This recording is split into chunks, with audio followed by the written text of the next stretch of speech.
the race. It was the day of the big race, and every duck, big and small, from all across the hillsides, were flapping their wings in excitement. They gathered atop the hill at Farmer Duck's farm, and what a sight to behold they were as they all made their way down to the start. The race was to be held in Gnome Valley, where two bands of gnomes lived happily together, the giants and the littles. The gnomes were also very excited, as all the humans had left the valley to go into town for the day, apart from the mayor human, who was going to be at the finish. So they were looking forward to joining in the fun with all the ducks. One family of giants was having a barbecue at the water's edge. Some of the littles were practicing their water sports. The babies were playing in the sand, and there was even a fancy dress contest going on between the littles and the ducks. Everybody was having a good time. The superhero ducks, Wonder, Hulk, and Spider, were busy organizing the business ducks into their brightly colored teams, and Jerry the ginormous duck was on the riverbank, ready to start the cheering with all her supporters. But Farmer Duck noticed that something wasn't right. As they were all gathered together, someone was missing. He asked his trusty pheasant Phil to count all the ducks again, and he was right. The missing duck was little Peter. Farmer Duck knew that this was Peter's first year in the duck race, and it would be ever so sad if he missed it. Farmer Duck called to all those assembled, "We need a volunteer to help find Peter." And to his delight, one of the bigger ducks, Lizzie the lifeguard, stepped forward. She said, "He's probably taken a wrong turn on the path, but I'll find him." And off she waddled into the woods. Now, Peter had taken a wrong turn, and instead of going down to the river, he went up into the woods, where he heard some singing coming from a ledge underneath some big rocks and surrounded by giant, shiny red toadstools. "I wonder who that is," thought Peter to himself. And although he was a little frightened, he went to investigate and found some gnomes drinking and singing at the tops of their voices. "I wonder if this is a drunken gnome party," thought Peter, and decided not to ask their names. "Excuse me," he whispered nervously to them. "Could you tell me the way to the duck race?"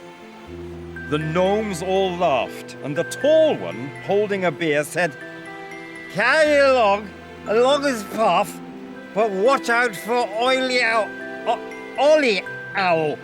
If he's hungry, he'll have you for breakfast." Peter waddled away quickly.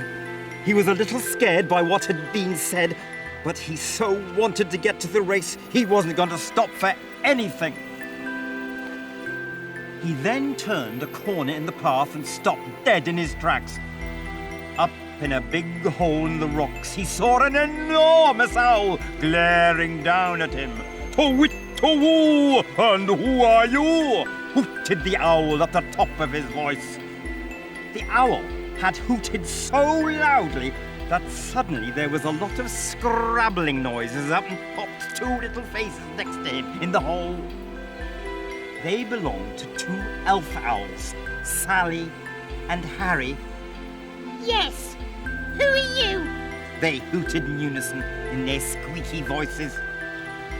More scrabbling noises, and then appeared Dino the dinosaur, rising from his egg, the two gonks, Sam and Lewis, and even Stan, the Stone Age gnome. "What's all the noise, and who are you?"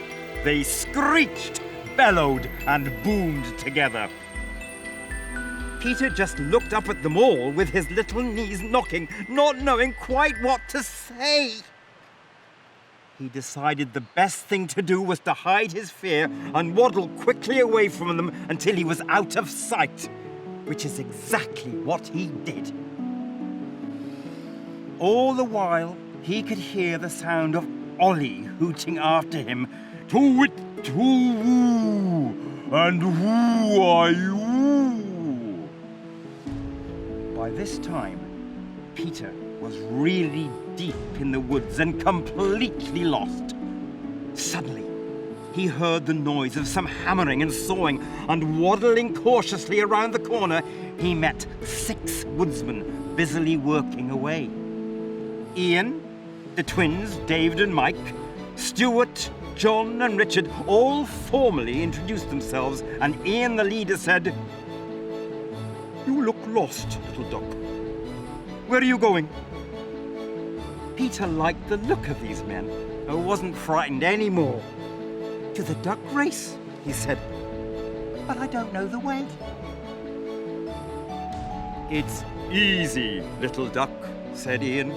"Go straight down the hill, past the giant Christmas wedding, right at the family tree and Granny the gardener, and then you'll see Little Christmas Beach. You'll be able to join the race there."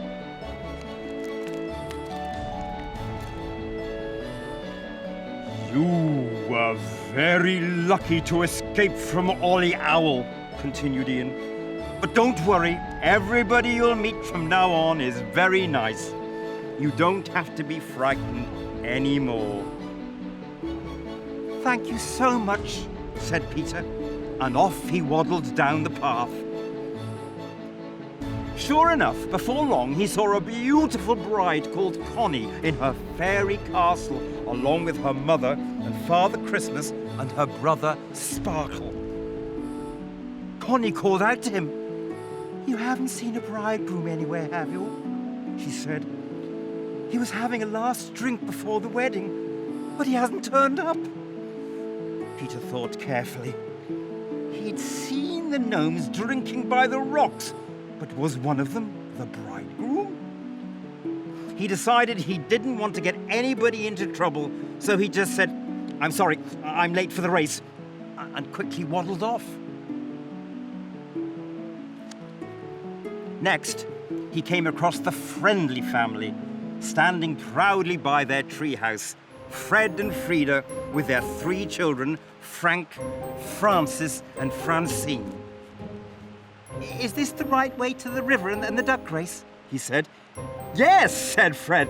"I'll give a shout to Granny, who lives just round the corner. She'll put you on the right path." Peter waddled around the corner, and sure enough, there was Granny the gardener tending her flowers. "Don't tell me you're lost and looking for the river to join the duck race," said Granny. "How did you know that?" said Peter. "Grannies know everything," she said. "You're nearly there. Just go along that path until you get to Little Christmas Beach, and you'll be able to join the race there." "Thank you so much," said Peter, "and I think your flowers look wonderful." He was a very polite little duck, and off he went down the path towards the river.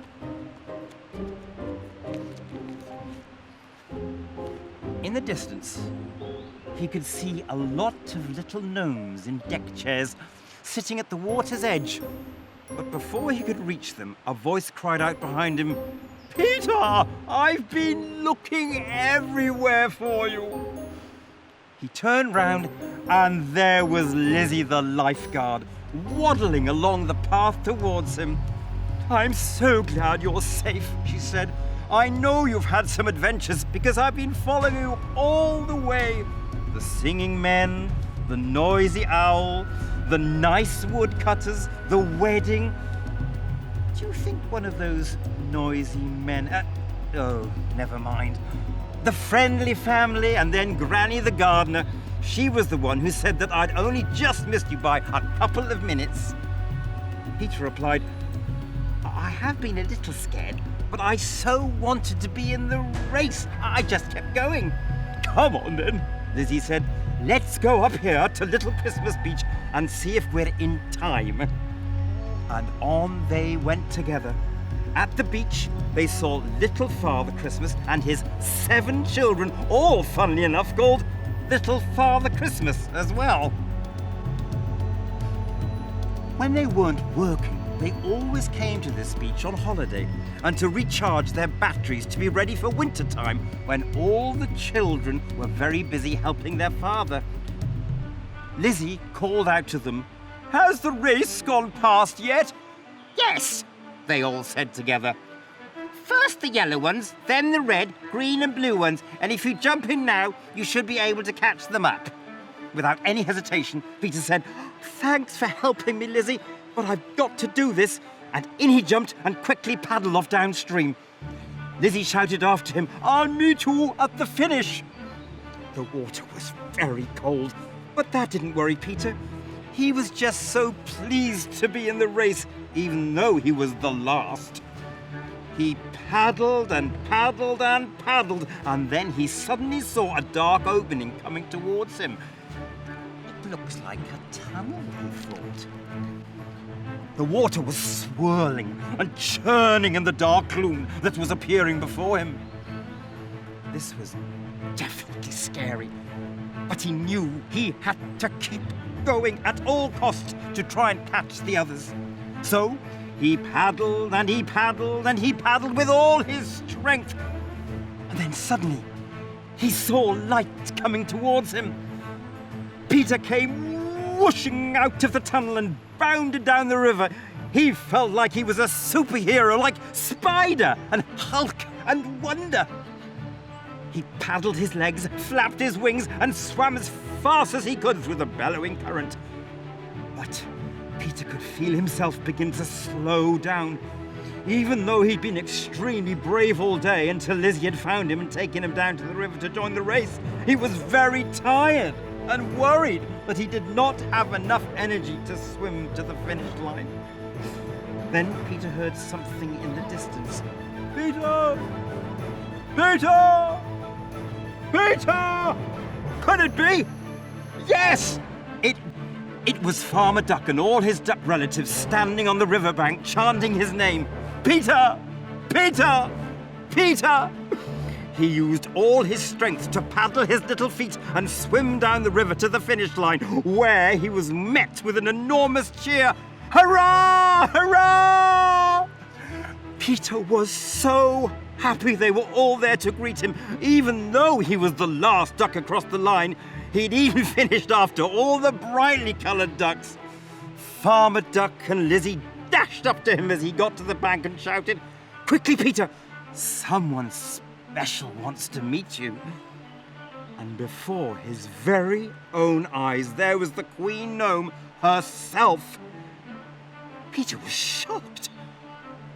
Why would a little duck like him get to meet the Queen Gnome? He didn't even win the race after all. But the Queen awarded him with something even better. Your very own Medal of Honor for being one brave little duck. "Indeed," said the Queen. The end. Or is it?